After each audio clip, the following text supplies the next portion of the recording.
You deserve to know the truth about the woman you've lived with for 45 years. My daughter-in-law said that at my own birthday party, in front of friends, business partners, and my wife.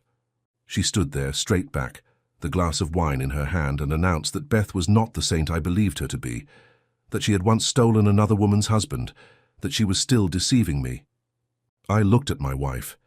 She didn't argue. She didn't defend herself. She just stayed silent. And in that moment, I understood something. This was no longer a birthday celebration.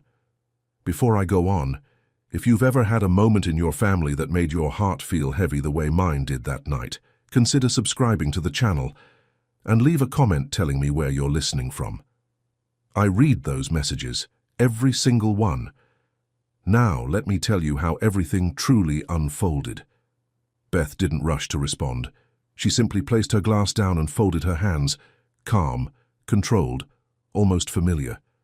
I had seen those hands for decades, hands that stayed awake through nights of grading papers, hands that raised our son, hands that held mine when I had nothing but ambition and debt. The room shifted.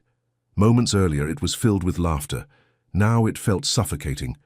No one spoke. No one moved. Nora stepped forward like she was delivering facts, not accusations. Her tone was soft, almost professional. She spoke about visits, charity work, and a man from the past. But the real message was clear. She wanted doubt to grow. But that wasn't what unsettled me the most. It was my son. Jude stood beside her, completely composed. No shock, no confusion, just quiet agreement. That's when something inside me turned cold. I asked one simple question. What exactly are you saying? Nora smiled, controlled, prepared. Everyone knows, she said. Everyone. That word echoed louder than anything else. I told her to apologize, right there, in front of everyone. But Jude stepped in immediately. And what he said changed everything. He didn't defend his mother, he supported his wife. He told me I was protecting the wrong person. I didn't shout, I didn't argue. At my age, silence carries more weight than anger. Beth finally spoke, softly. If that's what you believe, I have nothing to add. And somehow, that hurt more than the accusation itself, because it wasn't fear. It was resignation. I looked around the room, the house I built, the life I spent decades creating, all of it reduced to whispers and suspicion. Nora continued, carefully choosing her words, enough to imply guilt, not enough to be directly challenged. I recognized the strategy immediately. I had spent my life around contracts. This was no accident. This was positioning. And then I asked myself the real question. Why tonight? Why publicly? And here's what I learned. Why humiliate instead of discuss? That's when it became clear. This wasn't concern. This was intention, a move, a test. And family. I smiled. Is not blood. Not out of joy, out of clarity. If this story meant something to you, subscribe. Because stories like this need to be heard. And remember this. The people who stay are the only ones who get to call themselves family. I think we should end the evening here, I said. No one objected. People left quietly, avoiding eye contact, escaping discomfort. But I knew something they didn't. This wasn't the end. It was the beginning. That night, after everyone was gone, the house fell into silence. Beth started cleaning. I told her to stop. She didn't. Sometimes people need movement to stay steady. We didn't discuss what happened, because sometimes silence is not avoidance. It's dignity. Before going upstairs, I told her one thing. I believe you. She looked at me. No relief, no defense, just exhaustion. And that stayed with me. That night, I didn't sleep, because something didn't feel right, and I was about to find out why. Close to midnight, I went downstairs. The house was quiet, but not empty. The back door was slightly open. Voices carried from the garden. Familiar voices. I didn't step outside. I stayed still and listened. Nora was laughing. Not the polite kind. The real one. Tonight went well, she said. That sentence alone told me everything. But then came the part I wasn't ready for. I just need a few more steps. Once people doubt her, everything becomes easier. Easier. For what? Jude asked. but not like he disagreed, like he needed clarification. And then she said it. If she loses credibility, he won't keep putting things in her name.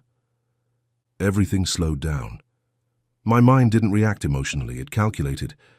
10 years ago I built a trust, carefully structured, protected, balanced, and now it had become a target.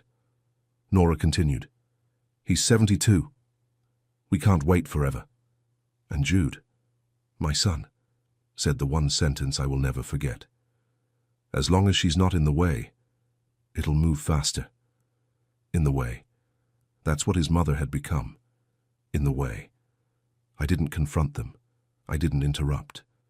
I walked back inside quietly, because at that moment, emotion would have ruined everything, and I needed clarity, not reaction. That night, I reviewed everything. Years of support, debt I covered, lifestyle I funded, opportunities I created, and suddenly it all looked different. Not support, expectation, not gratitude, entitlement. The next morning, everything felt normal, too normal. Nora offered coffee. Jude spoke about work. Beth sat quietly.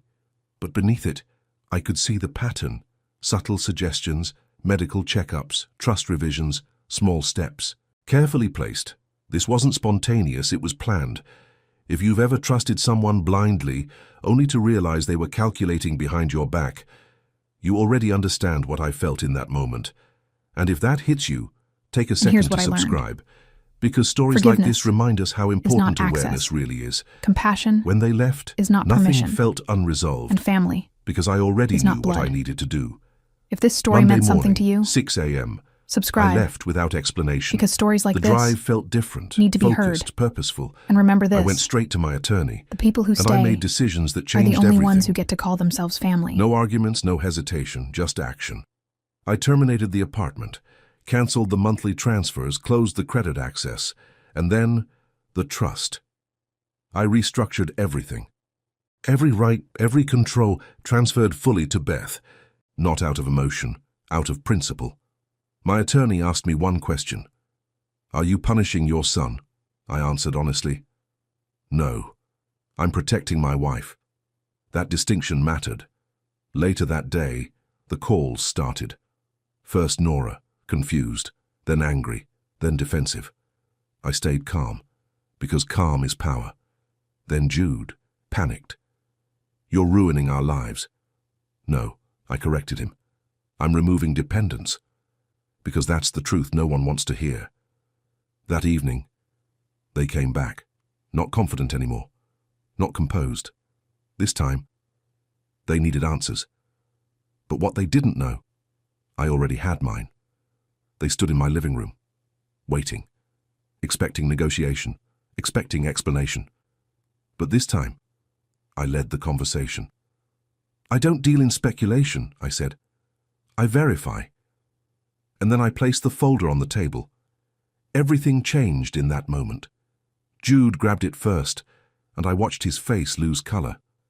Nora didn't move. She already knew. Messages, reservations, meetings, not rumors, evidence, carefully confirmed. I didn't accuse. I didn't raise my voice. I just let the truth exist. Because truth doesn't need volume. It needs exposure. Nora broke first. Not with denial, with justification. I did it for us, she said. And then she said something that shattered everything. You wouldn't have your position without me. Jude froze, because in that moment he realized something. This wasn't partnership, this was leverage, and leverage always reveals itself when pressure is applied. I stepped in before it collapsed into chaos, and I gave my son a choice. Not emotional, not dramatic, clear, leave the marriage, stand alone, or stay and lose everything tied to me. No support, no safety net, no access. Because respect is not negotiable. The silence that followed said everything. They left without resolution. But I already knew the outcome. 3 days later, Jude called. I moved out. No excuses, no anger, just reality. Weeks passed. Divorce followed. Not something I celebrated, but something I understood, because choices have consequences. I sold the apartment, not out of spite, but to close that chapter completely. And then I did something that mattered. I created a scholarship fund, in Beth's name, because her life deserved legacy, not suspicion. When I told her, And here's what I learned. she didn't react immediately. Forgiveness But later, is not access. she held my hand, Compassion and that is was not enough. permission. And Jude family rebuilt his life slowly. is not blood. No luxury. If no this story meant shortcuts, something to you, just reality. subscribe, And occasionally geek out. because stories like He this reached out, need to be not heard. for money, for connection, And remember I this, allowed that. Because people who boundaries stay don't erase are relationships. the only ones who get to They call define themselves them. family. Months later, everything felt different, calmer, clearer, stronger. One evening, sitting by the lake, I finally said it. If I had lost you, nothing else would have mattered. Beth squeezed my hand. I never wanted money, she said. I just wanted respect. And that's when it all made sense. Everything. Family isn't built on assets. It's built on respect. Money creates comfort, but truth creates stability. And if there's one thing this entire story taught me, it's this. Patience is not weakness, but silence can be mistaken for it. So choose carefully when to speak, and when you do, make it count. If this story made you think about your own family, your own boundaries, your own values, take a moment to subscribe so you don't miss what comes next, because sometimes the hardest lessons are the ones we need the most.